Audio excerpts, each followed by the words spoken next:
એક આરોપીને આજીવન કેદની સજા અને 5,000નો દંડ ફટકારતો ચુકાદો આપ્યો છે, જ્યારે બે આરોપીને શકનો લાભ આપી નિર્દોષ જાહેર કર્યા હતા। આરોપીએ ગર્લફ્રેન્ડ સાથે સંબંધ હોવાનો વહેમ રાખી મૃતક સહિત બે પર હુમલો કર્યો હતો। કેસની વિગત એવી છે કે સેલવાસના સિલી ગામે રહેતો નિલેશ સુરેશભાઈ વરઠા ગત તારીખ 17 ઓગસ્ટ 2020ના અથાલ ગામે આવેલી જેલ ફાર્મા કંપની બસ લઈ ઘરે આવ્યો હતો। રાત્રે નિલેશ અને મિત્ર જસવંત રણજીત ઢીકર બસ લઈ સાયલી SSR કોલેજ તરફ ગયા હતા।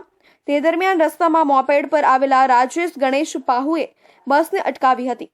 રાજેશે નિલેશને 2 વર્ષ પહેલા ગર્લફ્રેન્ડ સાથે સંબંધ બાબતે કહેવા છતાં કેમ ફાફા મારે છે એમ કહી ગાળાગાળી કરી લોખંડના પાઇપ વડે બસ પર હુમલો કરી નિલેશને બસમાંથી બહાર કાઢી પાઇપ વડે જીવલેણ હુમલો કર્યો હતો। એટલું જ નહીં પણ જસવંત પર પણ હુમલો કર્યો હતો। ગંભીર રીતે ઘાયલ નિલેશને સેલવાસ વિનોબા ભાવે હોસ્પિટલમાં ખસેડાયા બાદ પોલીસે નિવેદન નોંધી રાજેશ કૃણાલ ઉર્ફે કરણ દિનેશ બરાડે અને હંસા જીતુ આધેર સામે ગુનો નોંધ્યો હતો। નિલેશનું મોત થયા બાદ હત્યાની કલમનો ઉમેરો કરાયો હતો।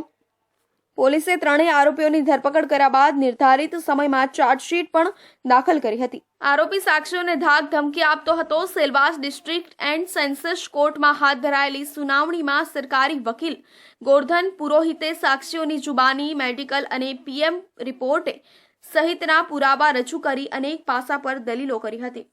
કોર્ટના જજ SS સાપનેકર 3 પૈકી એક આરોપી રાજેશ પાહુને આજીવન કેદની સજા અને ₹5,000નો દંડ ફટકારતો ચુકાદો આપ્યો છે।